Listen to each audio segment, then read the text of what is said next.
Good afternoon. Welcome to the Red Deer Museum and Art Gallery.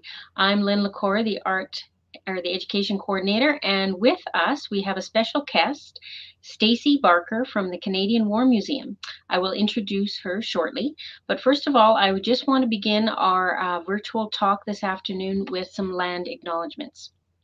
In the spirit of reconciliation, we acknowledge that we live, work, and play on the traditional territories of Treaty 6, the gathering place of the Cree, Saulteaux, Blackfoot, Métis, Dene, and Nakota Sioux, located north of the Red Deer River. We also live on the traditional grounds of Treaty 7, the gathering place of the Blackfoot Confederacy, the Siksika, Kainai, Piikani, as well as the Nakota and Tsuut'ina nations, the Métis, and all the people who make their homes south of the Red Deer River. So welcome, Stacey Barker. We're really happy to have you here.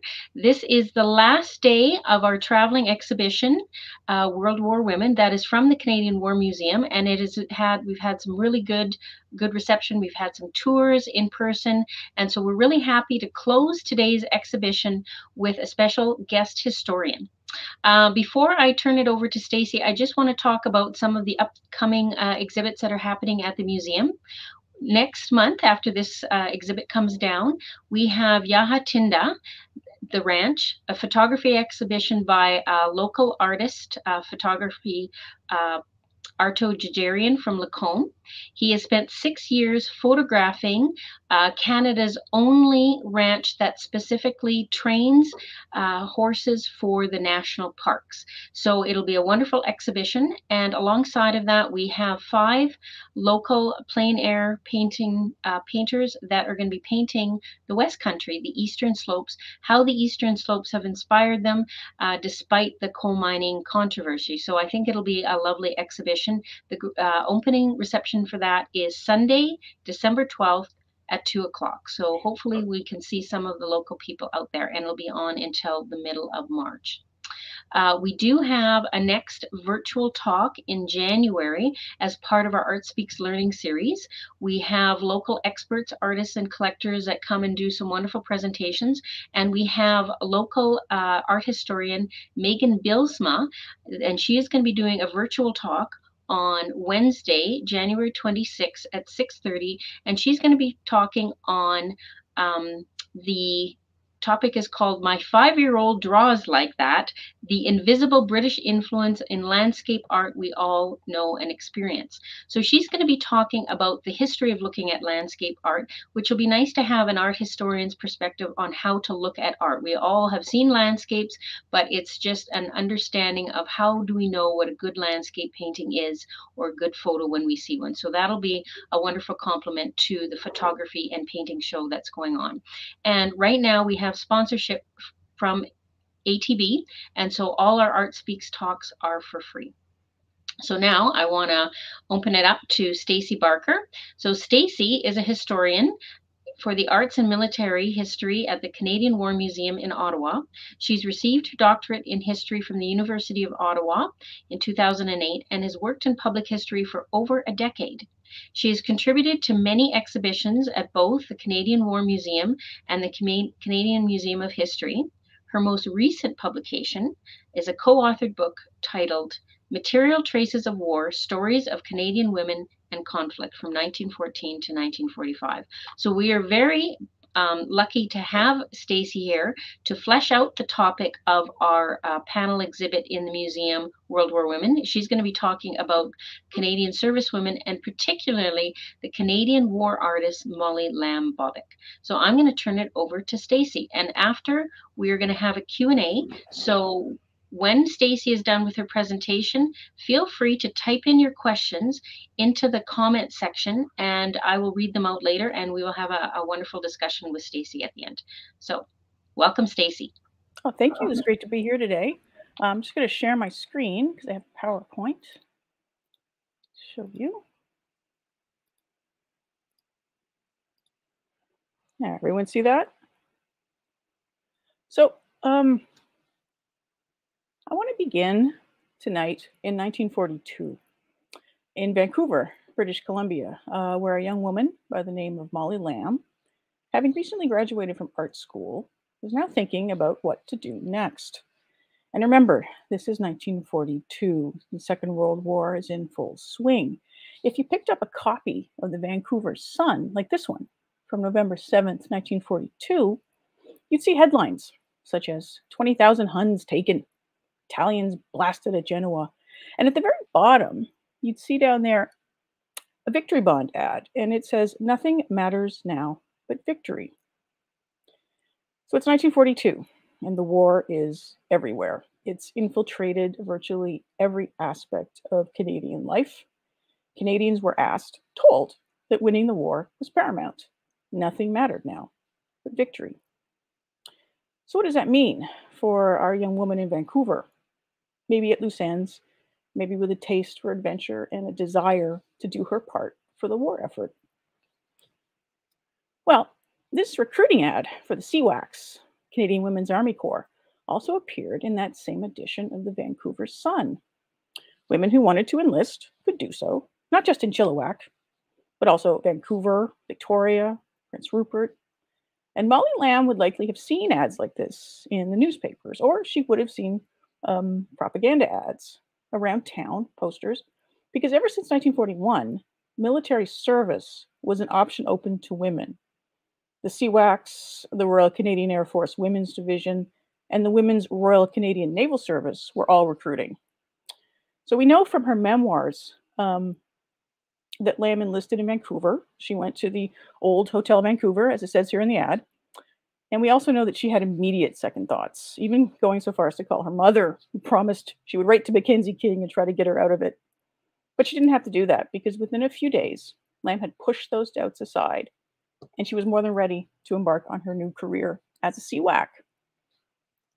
And here she is, and many of you may already know that Molly Lamb was not a typical servicewoman. She's far better known today as Molly Lamb Bobak, renowned Canadian artist, the only official woman war artist to serve in uniform for Canada during the Second World War.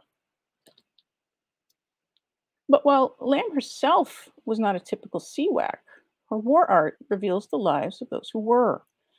And this is a remarkable body of work, now in the collection of the Canadian War Museum. Over the course of this talk, I'll be showing you a selection of her works, because through them, Molly Lamb Bobak documented a pivotal moment in Canadian military history and the history of Canadian women. And I'll return to Molly Lamb's wartime journeys later, but first I want to fill you in on some background. How did the Canadian women's service branches come about? And why was Molly Lamb able to make the choice she made? When Canada entered the Second World War in 1939, the only women who were permitted to serve in the Canadian military were nurses. These nursing sisters, as they were called, had been a part of the military since the Northwest Resistance in 1885. During the First World War, over 3,000 women served as nurses for Canada, some on the home front, some overseas with the Canadian Expeditionary Force. And they served with distinction, tending to casualties on a massive scale. These were professional nurses who'd graduated from a recognized nursing program and who in many cases had a fair amount of professional experience. In Canada, though, women who were not nurses had no opportunity to enter the military, so some of them formed paramilitary auxiliaries to train themselves. They learned drill, map reading, signaling. They wanted to demonstrate that women could perform military tasks in the war. Other nations had women's branches. Britain, for example, had formed the Women's Army Auxiliary Corps in 1917.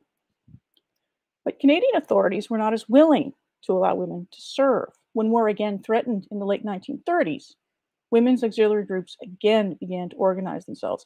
This is a cap that was worn by Hamilton's Wentworth Women's Auxiliary Corps. It belonged to a woman named Mary Weaver, who I've pictured here wearing her uniform. But in BC, where Molly Lamb lived, there was a woman named Joan Kennedy who led the BC Women's Service Corps, which was a similar paramilitary auxiliary troop. So when the war began, more and more of these groups sprang up all across Canada. Almost every big city would have one. And their leaders went to Ottawa to lobby officials to allow women to serve in the military. They sent delegations where they met with stony-faced officials unwilling to budge.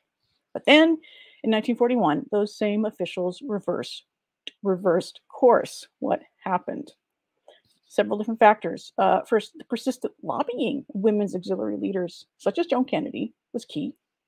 Second, manpower, emphasis on man, was starting to get tight. And third, some British servicewomen who were serving in the military were about to land in Canada as part of the British Commonwealth Air Training Plan, and their presence was going to prompt some uncomfortable questions as to why Canadian women were not being given the same opportunities. So in 1941, the Royal Canadian Air Force announced that they were going to establish a women's branch. The Army followed, later the Navy.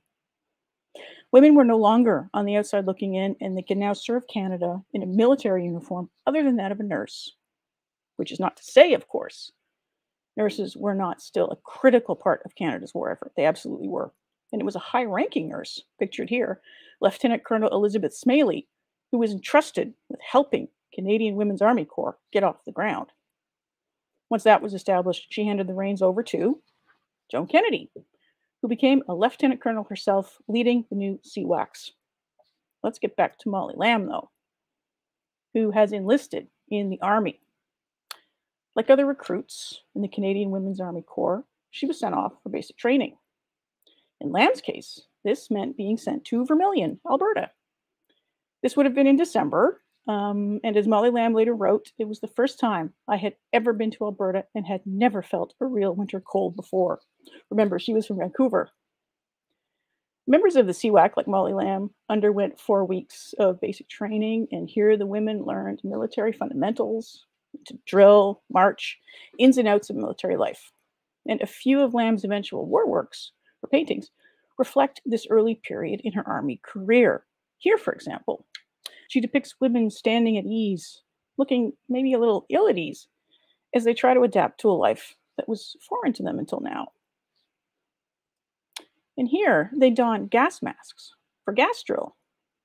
Here they are in the snow, in Vermilion, I assume, mittens and boots, and one of them is struggling in the background with her respirator. The recruits seem proud, but awkward a little bit at the same time. After basic training would come trades training, and the Army made an effort to match recruits with jobs that suited them, for which they had some experience or aptitude. And for Lamb, with her art background and her training, that meant becoming an Army draftswoman. And her task was to produce mechanical drawings.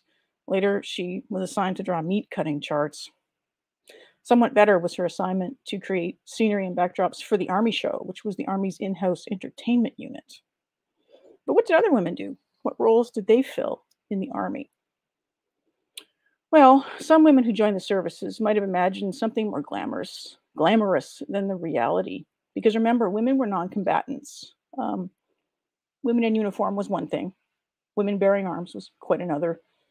The women of the CWAC, the RCFWDs, and the Wrens filled support roles. And I wouldn't call it women's work, because they were in fact doing the work of men. Every task they were given had previously been performed by men. On the surface, though, these were jobs that in many cases were also acceptable jobs for women. Food service, for example. Here, Molly Lamb has depicted a CWAC corporal tending to many, many dishes on a very large stove. And in the background, you can just see a throng of hungry Army personnel waiting for their dinner. And here, in Private Roy, Lamb has depicted Eva May Roy, who was a CWAC who worked in a canteen.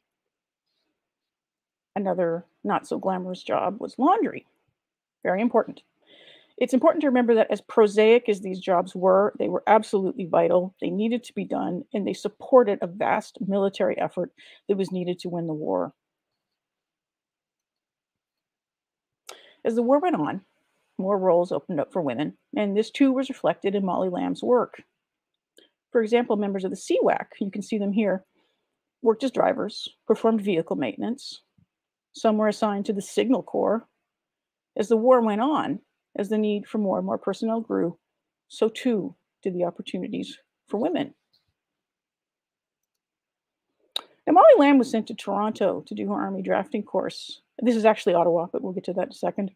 While she was in Toronto, though, she met frequently with a family friend, the famous painter A.Y. Jackson. In the summer of 1943, she was posted to Ottawa to work on technical drawings. And she arrived in a city that was teeming with activity, bursting at the seams with service personnel, government workers, officials of all sorts. This was true of many Canadian cities in the war. It was a very busy time. Everyone had a role to play in what was, after all, a total war effort. This particular work is not, in fact, by Molly Lamb Bobak, but by another CWAC who was an unofficial war artist, Beulah Jenicky.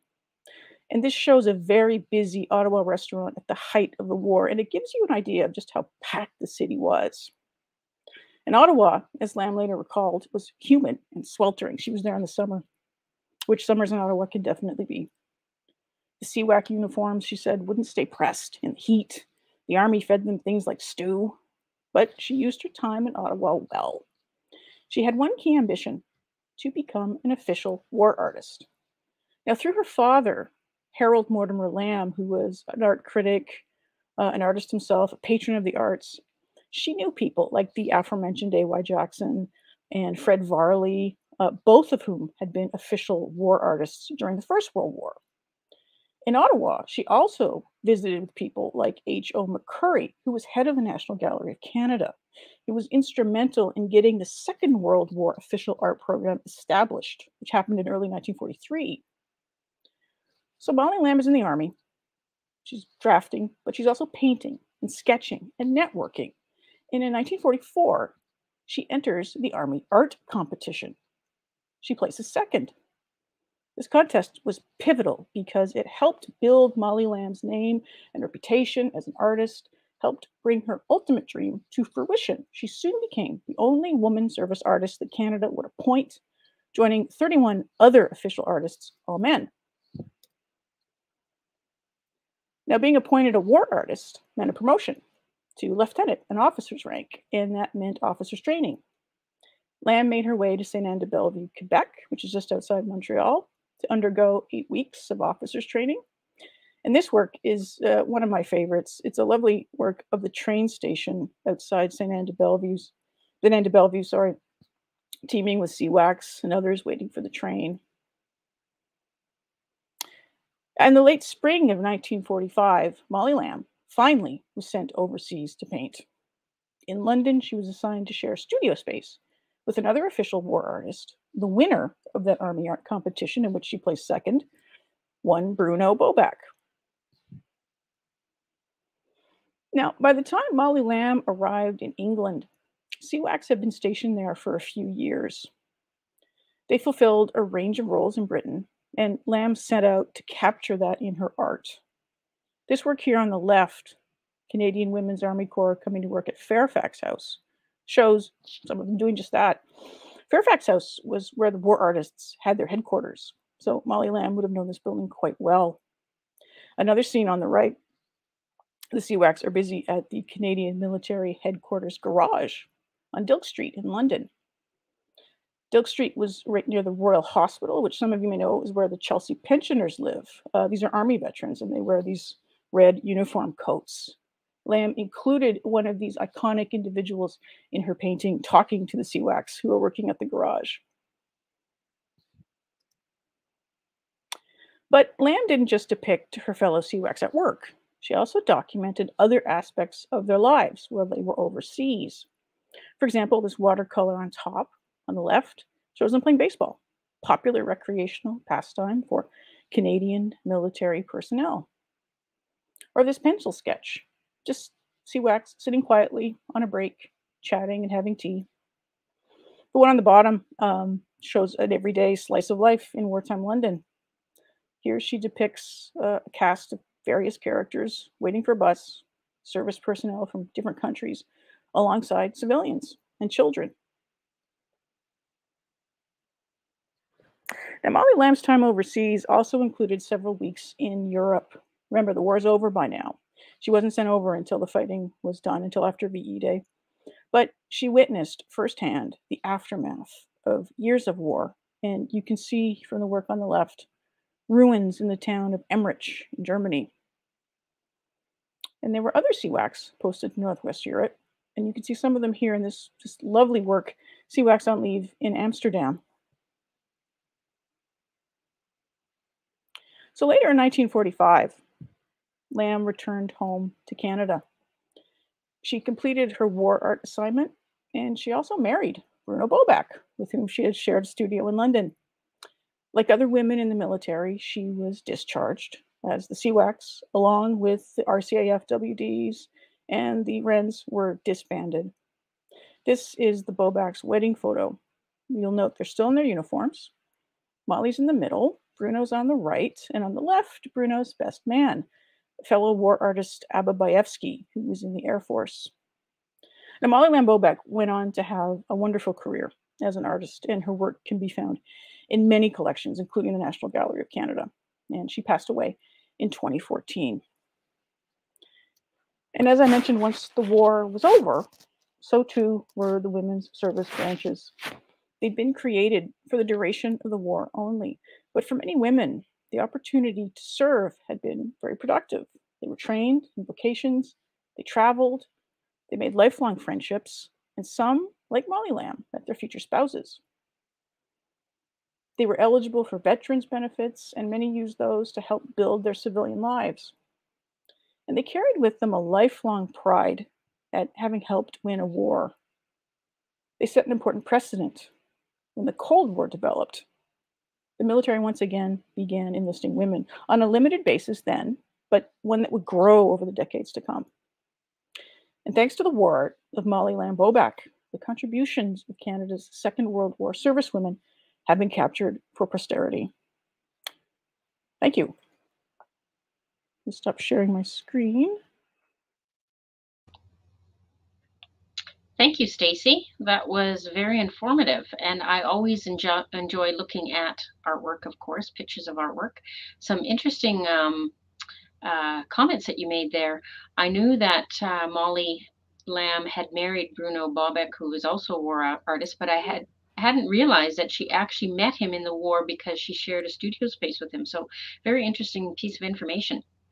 So if anybody has any comments or questions about Stacey's presentation, please type them in the comments and I will share them with Stacey. I do have a few questions myself that I will ask Stacey, but I have to admit, a few years ago, myself and Kim Verrier, we attended in the Canadian War Museum, and we were fortunate to see the back collection, the art collection, and it is an impressive collection. So we were very fortunate to see it, but I'm curious, and I want to ask this question for everybody else out there. Most people are unaware of the collections that museums have because it's in the background. People have no idea how huge these collections are. And the Canadian War Museum art collection is very large. I don't know how many pieces it is. Maybe you can explain that. But where did this collection come from? Were these all donations from war artists, or were they bequests, or were they donated from the government after the war? How did your collection come to grow? Well, the collection, which is called the Beaverbrook Collection of War Art, comes from a variety of sources. The core consists of the works done during the First and Second World War official war art programs.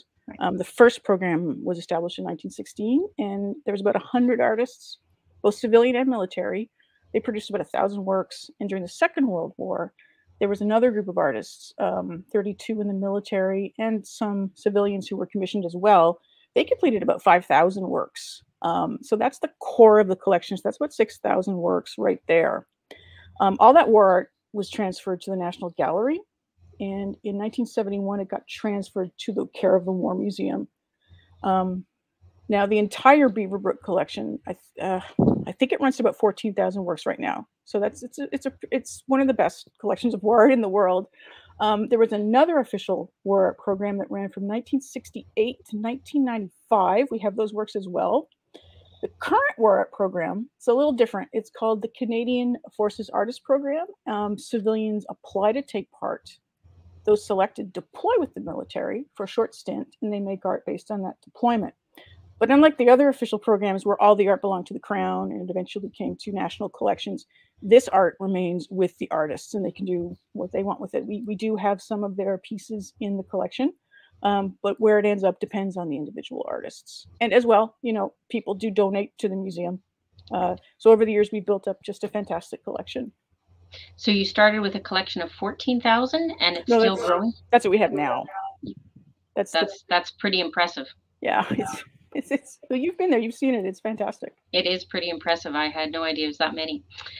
So now the other question that I have, being a war artist, it's interesting that all these service women and men, of course, are trained on the front lines, whether they are combatant or non-combatant. Mhm. But as a war artist, what does that look like? Are these artists, male or female, out on the front lines trying to take sketches and photographs of the activity going on during the war? How do they capture these images, or is it all from memory?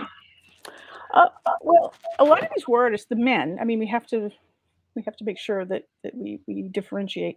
Right. Were serving with the military before they became war artists. Correct. So they, as war artists and servicemen, they were able to see the war up close, and they would do field sketches. And then later they would, when they were away from the front lines, they would work them up in other mediums. So watercolors, oils, they would do their finished works. Now, Molly Lamb, because she was a woman and women were non-combatants, she didn't get to go close to the battlefields. She didn't even get to go overseas until after VE Day. So what she saw and captured in her art was the aftermath of war. Mhm. Civilians trying to put their lives back together amidst devastation. But yes, the war artists, the male war artists got a lot closer to the action. I mean, one of my favorite stories is Orville Fisher, who was a Second World War war artist. He was the only war artist to land at Juno Beach on D-Day, and he actually attached waterproof sketch pads to his wrist. And as he was coming ashore, witnessing what was going on around him, he was sketching, and he later used those sketches to create the finished works. So that's, I mean, that's a bit intense or extreme, but it's one of my favorite stories, and it shows you that they did actually witness things up close. Firsthand. Well, that's Yeah. quite ingenious for him to tape waterproof sketchbooks to his wrist. Because I was wondering, I mean, I've seen some of Orville Fisher's war art paintings, and I'm thinking, how does he capture that kind of detail without having, obviously he was there, but how do you capture that? I mean, even everything's bombing around you. How do you stop and sketch? It's just beyond me on how you can sit in that situation. And yeah, that would be really difficult. So I understand that most of these works would be done in the studio, but just even getting the sketches and I'm sure the memory would be vivid. It's interesting to make that contrast with Molly Lamb Bobak and how her paintings are really they're a little bit more pleasant because she wasn't on the front lines, and it's really everyone was basically, I read that she enjoyed painting the buildings and the settings and the environments that she was in, the cityscape, but everyone is filled with service women or soldiers and people in uniform, mostly women, so it really documents the women were there. Yeah. There's that visual evidence that women were there serving. It is, and it's super important for that reason, because she was the only one in the military who was doing that. I mean, there were other women war artists. Peggy Nickel McLeod is a good example. She was commissioned. She was not in the military, but she was commissioned to observe and sketch and paint service women, sorry, in Ottawa. So we have her works as well, and that's it's a different perspective because she wasn't actually in the military. So that's what makes Molly Lamb Bobak's paintings so key, is that she is one of them. She is painting her comrades, her colleagues, her friends, her coworkers, right? So that's what so it sets her work apart, really. Mm-hmm. And she was there as well. Yeah. So now it's interesting that she married Bruno Bobak during the war. And did you say she was disbanded after she married him? No, well, it's kind of, they come back to Canada, they get married in Toronto, they're still in the military.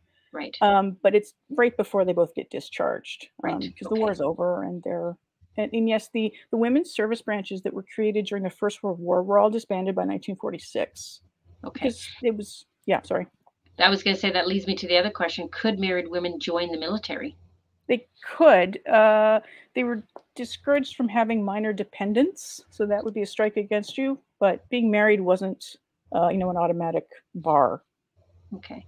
Because in the military workforce, if women got married, then they'd have to leave their jobs or quit their jobs. So I was wondering if that was the same rule that applied to women in the military. No, you could be married. Getting pregnant was a problem. Mm-hmm. That was obviously not. That was not good. So I have another question here. What was the highest military medal or recognition that women received in the war? And do you know of any woman that received the highest honor, or what was the highest honor? You know, I did some It's a research tough on this one. question because we were talking about this before last week. So I did some digging because you have to think about the context, right? Women are Hmm. not combatants. They're not Right. fighting. And where do the highest gallantry medals come from? They usually happen in the context of combat, right? Hmm. Um, there were 9 women in the First World War, nurses, who received the military medal, Right. but none, as far as I can tell, from the Second World War. A lot of nurses received what was the Royal Red Cross, Hmm. which is an award given to nurses for exceptional competency or bravery. Right. Women would be they'd be awarded the Order of the British Empire for exceptional service. They would be mentioned in dispatches, Hmm. which means you can get a little oak leaf to put on a service medal. Um, as far as a highly decorated woman, Colonel Elizabeth Smalley, who I mentioned in my presentation, certainly one of the most decorated women in Canadian military history. She was mentioned in dispatches during the First World War. She won the Royal Red Cross First Class. She was named a Commander of the Order of the British Empire. She was awarded the Canadian Voluntary Service Medal with clasp. She was the first woman to reach the rank of colonel in the Canadian Army. So Wow. when we're having a conversation about highly decorated military women, she's got to feature as probably. I mean, I still don't know. There needs to be a lot of research done on this, and I hope somebody does that someday because, And what was her name? Smaley? yeah, Colonel Elizabeth Smalley. Wow. Okay. So it seems like the nurses were the ones that got medals of recognition because even though they were non-combatant, they were the closest to Yeah, danger. that's So it. they Yeah, would be the only ones that would have had any kind of recognition that way. yeah, yeah. Interesting. Okay. And so now Molly Lamb Bobak was the only Canadian women war artist from Canada. Mhm. Were there any other women war artists from other countries, like from America, Europe? Are you aware of any others? Oh, absolutely. She, as far as I can tell, was the only servicewoman Hmm. who was a war artist. But other countries had official war art programs: Australia, Britain, the United States, and there were women who were commissioned to do war art, mostly home front stuff. Hmm. But there were absolutely, yeah. She was not the only woman out there, and even Canada had commissioned civilian women to produce war art. Mhm. Well, I'm aware of Euphemia McNaught and Evie Hmm. McBrien That's right, being the Alaska allowed Highway. to paint the Alaska Highway. And so, even though it was during the war and they were building the highway for the war effort, that was as close to being a Canadian war artist as it got for them too. Hmm. Okay, so I guess the last question that I have for you, if there's no more, is you had written a book, Material Traces of War. Yes. And I was just curious, with all your history research on women and their stories, is there any particular woman that had a significant story that really stands out to you in your research? So very many. There is a woman who was from Saskatchewan. Her name is Joan Bamford Fletcher, and she grew up in a ranch. And early in the war, she really wanted to serve in a uniformed capacity, so she went over to Britain. She joined a group called the First Aid Nursing Yeomanry, Hmm. and they were attached to basically the British Women's Army, the ATS, as drivers. And she ended up driving the Polish army in exile while they were in Scotland. Wow. And later in the war, she was sent to Southeast Asia, where she was asked to help evacuate civilian internees who had been recently liberated. She had to get them to safety. So somehow, through grit and determination, she managed to get recently defeated Japanese soldiers who were armed to help escort her convoys. It took them 6 weeks through the mountains, through dangerous conditions, with people, trying to harass their convoys, and she did it. And the one of the Japanese soldiers was so taken by her bravery that he gifted her with his family's samurai sword, Wow. which we have at the War Museum, and we tell her story in the book. But that one just always stood out to me because it just shows you that this was a global war, and Hmm. Canadians could end up anywhere doing all sorts of Right. amazing things. Wow, that's an interesting story. I can imagine doing the research is pretty rewarding and interesting, and probably much more difficult because a lot of this women's history wasn't as well documented. So it must. Do you find it was much harder to do that kind of research and that digging? And was it mostly through oral stories that you're collecting these stories for your book It and is your research? difficult. Um, what we did was we looked mainly in our collection.